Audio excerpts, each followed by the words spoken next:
Dear professors from the university and from AGI. The topic I will talk about is, can financing the pension insurance fund help solve the pension shortfall in China? So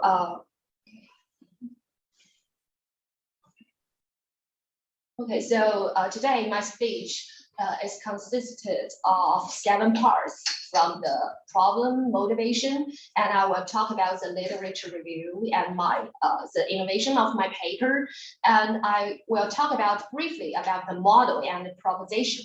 And in the end, I will talk about the simulation part and the conclusion. So what's the paper about?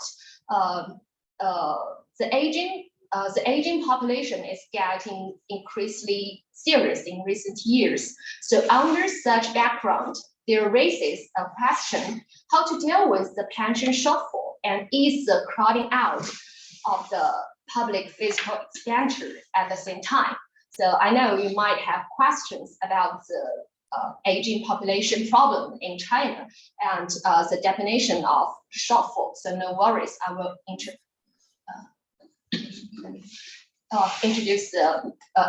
it in the motivation part. So along with the rapid trend of population aging worldwide, the pension shortfall is increasingly becoming a critical issue for countries who adopt a pay-as-you-go system. The pension shortfall is the deficit that develops in the year when the total pension contributions are insufficient to cover its obligation.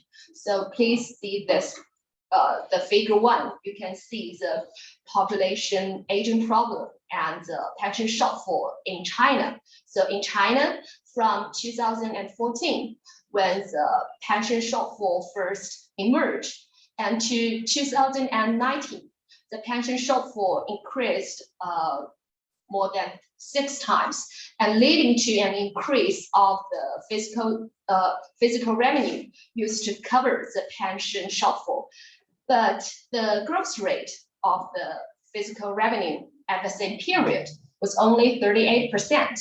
So it means it's not sustainable to cover the pension shortfall with physical revenues alone. And in the long run, using physical revenues for the pension shortfall will also crowd out the public fiscal expenditure on education, healthcare, the infrastructure construction, and it will eventually depress the economic growth.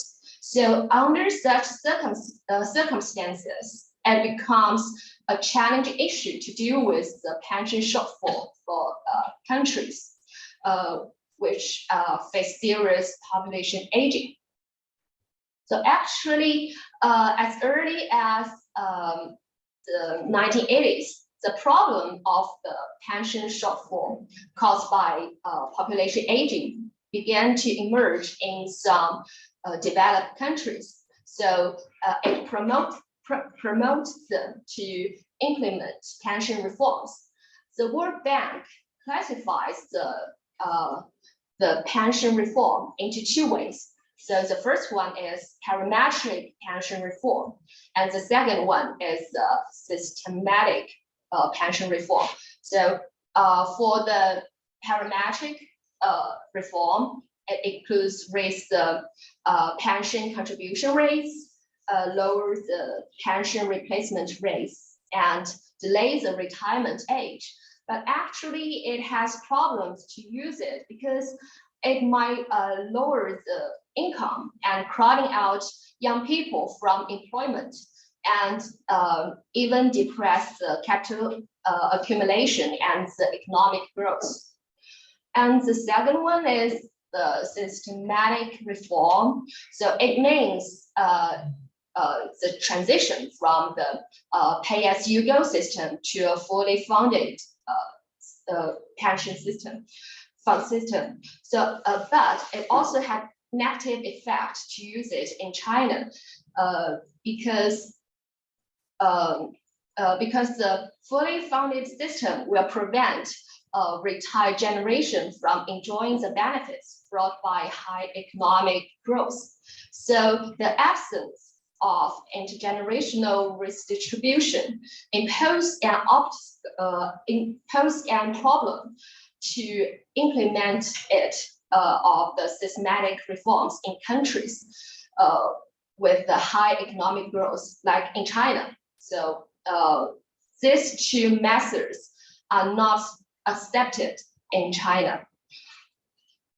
And just like I said, the physical revenue is not sustainable because it might because the pay-as-you-go system is not sustainable because of the population aging. So if we don't change the pay-as-you-go system and the parameters, it is predicted that the imbalance of the pension fund will occur around 2030 in China. So the investment return from the pension insurance fund is also an important source to cover the pension shortfall. In China, the pension insurance fund, the full name of it is Enterprise Employees Basic Pension Insurance Fund. Actually, it is a special fund established by government to manage the surplus of the pensions and to cover the future pension shortfall. So Zhou Xiaochuan, he is a former governor of the Central Bank of China. So he says the original stock amount of Chinese pension fund is insufficient. So we have a lot of problems here. So to solve it, in this paper, I propose a financial method to solve the shortfall. So it is inspired by Zhou Xiaochuan, and we propose that the public bonds can be issued to finance the pension insurance fund, and we take the government credit as guarantee. So using this raising fund for capital investment, the pension fund can realize the interest arbitrage and earn spread, which can be used to cover the pension fall.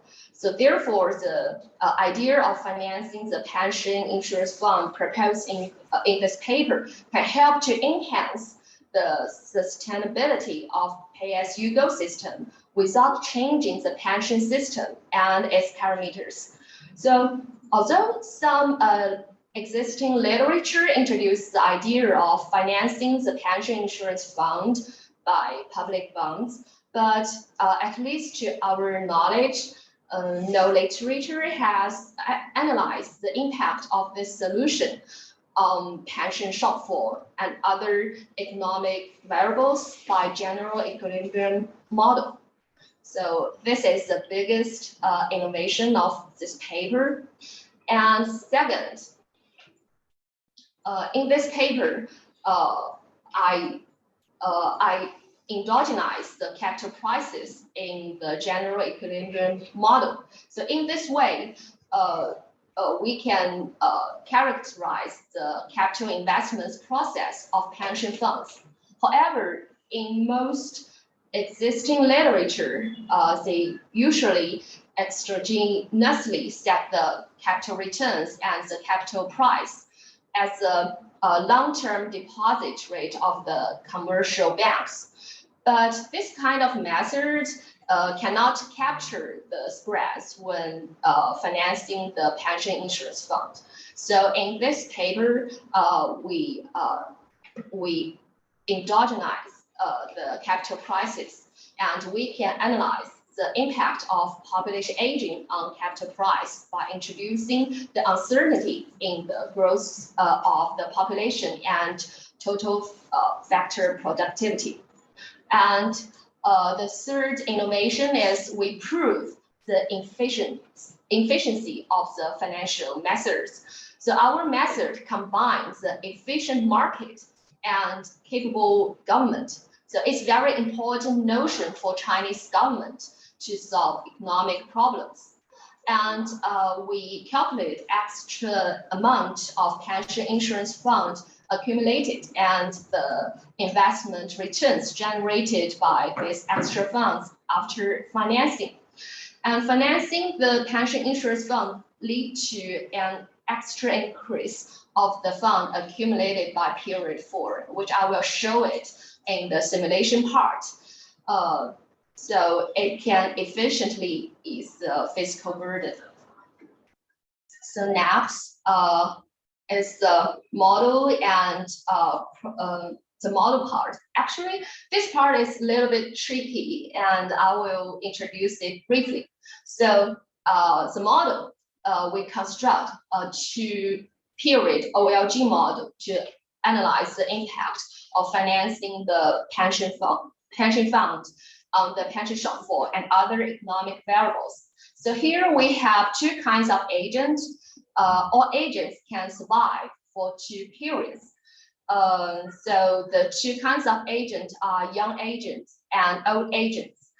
Each agent, I mean, when they were young, they can provide 1 unit of labor, but they don't work when they are old.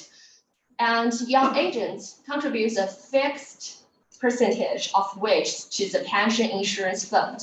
And old agents, they don't work, so they don't have wages.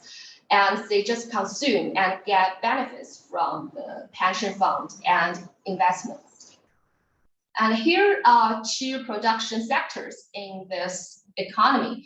The first use capital and labor to produce consumption goods and pays tax at a fixed rate. So in this paper, we call it as the consumption goods sector. And the consumption goods can be consumed or can be used as an input to the 7th sector, which is called reinvestment sector. So in the reinvestment sector, they use the consumption goods and the capital to produce capital for use in the following period. And we also have the government. So the government manages the pension contributions of fiscal revenue and the investment returns.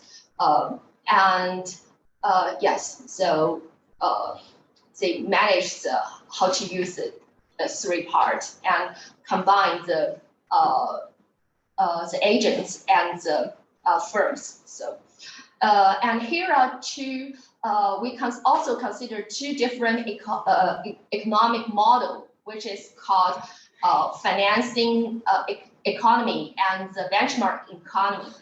So we will prove that in the simulation part, the benchmark economy is not sustainable. And the financing economy, so the young agents can allocate their savings between public bonds and productive capital. Of course, their objective is they want to maximize their utility. So here's the setting of the and the assumption of the model. And okay, so for the firm, I will introduce the firm first. So actually, there are 2, just as I said, there are 2 production sectors in the perfectly competitive market. Now I introduce the consumption goods sector first. So there exists an infinite number of homogeneous firms in each sector. Among them, first, in the first sector, they use productive capital, labor, and public capital to produce consumption goods. And the production function is very common. It's the Cobb-Douglas function.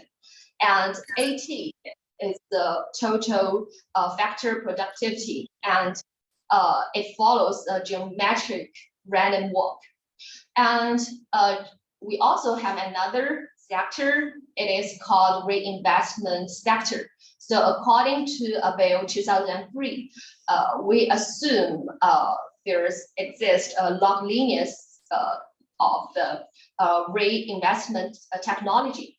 And here QT is the capital price. So it is the quantity of investment required to increase the capital.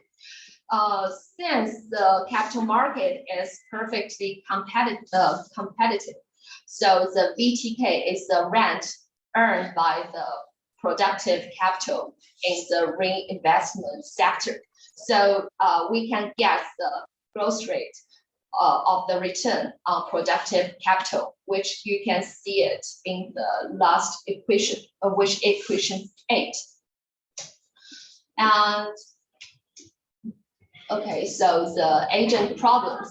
So at the beginning of each period, okay, so here is the period T. The total number of the young agents is NT, they are born, and all agents born at the same period are homogeneous. So NT follows a geometric random walk. A young agent born in T time, they supplies a unit of labor in this time, so they can get the wage, which is WT. At the same time, they need to pay the tax for the pension fund, and the pension contribution rate is CT, so it's 1 minus CT times the WT. And actually, there are for the young agents, they spend their money on the consumption and savings. Actually, there are 2 types of assets for investment. So here is two ways is KTP and the BT. So the KTP is capital they can invest in, and the BT is the amount of the public funds it can purchase by each young agent. So here we get the budget constraint for the young agent. So the agent here, the CT plus 1 O is old agents. So they meet their post-retirement consumption expenditure with the pension benefits and the return. So you can see the here is the benefits from the pension, and here is the return. The bonds, it gets the risk-free return, and the investments, it gets the gross return. So we get the budget constraint for the old agents in equation 11. So the problem for agents is to maximize their total utility. Okay, so for the government, actually is more let me see. So for the government, just like I said, the shortfall from the definition of the shortfall, you can see the shortfall is the nature of the pension fund and the income part. And the KTS is the amount of productive capital managed by pension insurance fund, and KC is the proportion of the productive capital managed by pension fund. So here is the budget constraint for government, and their problem is their willing is to maximize the production. So here we get the equation 16. So after I introduce the government budget and the firm and the agent, we can easily get the equilibrium. So the equilibrium is consisted of the wage, the return, the consumption part, the capital, the bond, and the total the KC. Here is part. And for the market, actually the public bonds market needs to be cleared, and the productive capital market also needs to be cleared.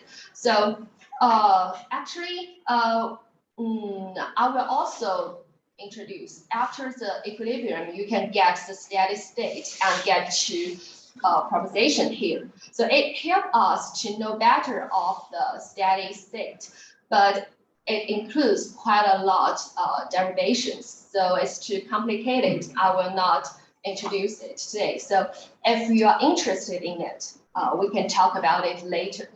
So next, in the simulation part, okay, so this is parameterization. It's not important. So let's start with the pension shortfall and fiscal revenues here.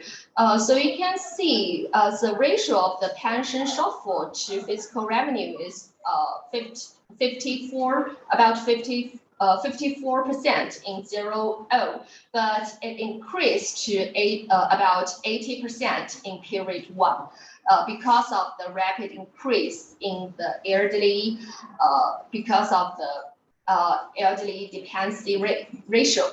So this result reflects that the dramatic impact of population aging on the pension shortfall.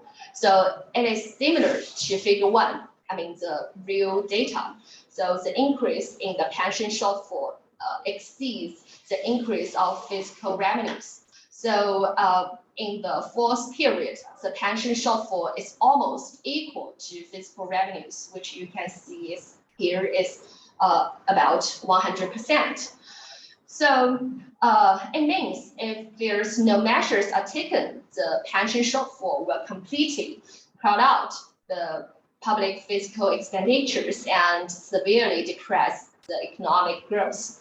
So this result supports the judgment that covering the pension shortfall with fiscal revenues alone is not sustainable in the long run. And okay, so here is the size of government public debt in the financing economy. So in financing economy, the size of the public debt is determined by the utility maximization of young agents. So here you can see the percentage of allocation to government bonds by young agents and the debt to output ratio here. So it's about here 30%. It means that the allocation of government bonds by young agents is about 30%. So it shows that agents are interested in the government public bond. And also we calculate this table shows the extra accumulated pension funds and extra generated investment return after financing. So since the government can earn spreads by issuing the public bonds to finance the pension fund, so the extra accumulated pension interest fund continues to increase. After financing the pension insurance fund, an extra about 21% of the fund is accumulated by the period 4. So it is an effective solution for the pension shortfall to finance the pension insurance fund and use its future investment return to compensate the pension shortfall. And in the end, this table shows the pension shortfall revenue by extra generated investment returns and fiscal revenues. So the ratio of the pension shortfall after subsidized to the fiscal revenue is just increased from 54. You can see here 54% to 74%. Actually, it's more clear to see it in this figure. So here is without the financing method, and here is the financing economy. So you can see that in the long run, it's no longer unsustainable to compensate for the pension shortfall by both investment return and the revenue, because here is more than here is a ratio of pension shortfall to the fiscal revenue. So you can see in the 4th period is almost 1, but after we use the bond for financing, it's about let me see, it's about 70%, I think, just I showed in this table. So all in all, so we construct an Olg model. So we analyze whether financing the pension insurance fund can help solve the pension shortfall and reduce the fiscal revenue, cover the pension shortfall. So the main conclusion is if there's no pension reform adopted, the pension shortfall will almost equal the fiscal revenue by the period 4 and severely crowding out public fiscal expenditure. And financing the pension insurance fund can significantly ease the crowding out on the public fiscal expenditures and promote the economic growth. And the allocation of the government bond by young agents is about 30%. So it is attractive to them. So this is my speech. So thank you, everyone. Thank you very much for a very insightful and interesting presentation. Does anyone have any questions? If so, please unmute your microphone and feel free to ask. Yes, I have a question. What kind of a population growth rate did you assume? Usually, if you assume a constant population growth rate, then the fully funded approach and the pay-as-you-go approach can be made equivalent. And so usually this gap between the two systems occurs when the population growth rate changes widely. And it was not completely clear how you assumed that the population growth rate changes in your model. Yes, thanks for your question. So the World Bank published the prediction of the population growth in 2019. So they predict every 5 years from 2020 to 2100. So it's almost 90 years. So we use yes, prediction. Yeah. So for that, you use the actual growth rate changes. Yes, yes. I see. Okay. Thank you. Now, one more question is that the usual difference between the fully funded approach and the pay-as-you-go approach is that in case of fully funded approach, if the interest rate changes is constant throughout the period, then the sort of premium ratio, the contribution per income of the younger people will stay the same for many years, for a long period, and also premium ratio, the payout per the sort of lifetime income of the older generations are constant too. So that's a sort of beauty of a fully funded approach. And of course, you can modify fully funded approach in many ways to keep the sort of generational equity in that way. Premium ratio rate is same for many cohorts, and the benefit, contribution ratio is same for many generations, and also benefit ratio is constant for many generations.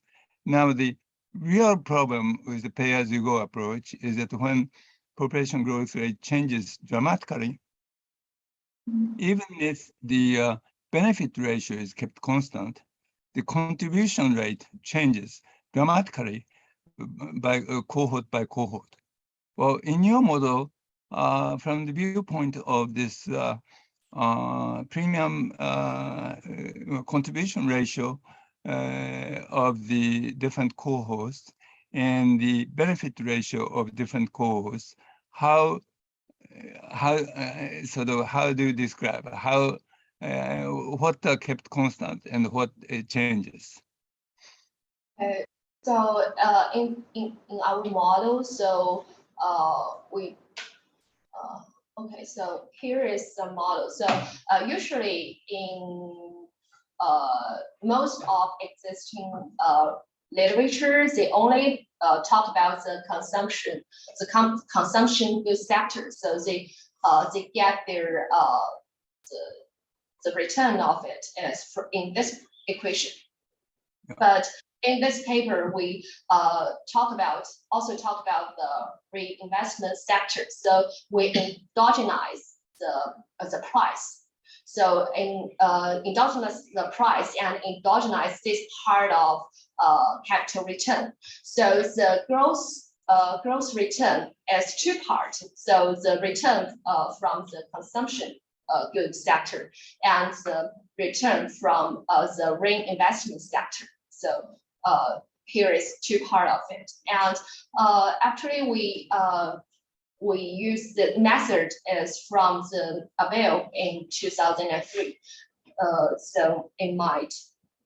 Okay, so the short answer is that the premium ratio changes from cohort to cohort. Yeah. And also, benefit ratio per the lifetime income changes also from cohort to cohort. But it's somehow in between the pay-as-you-go approach and the fully funded approach. Is that understanding all right? Yes. Okay, thank you. Thank you very much. Thanks for your comments.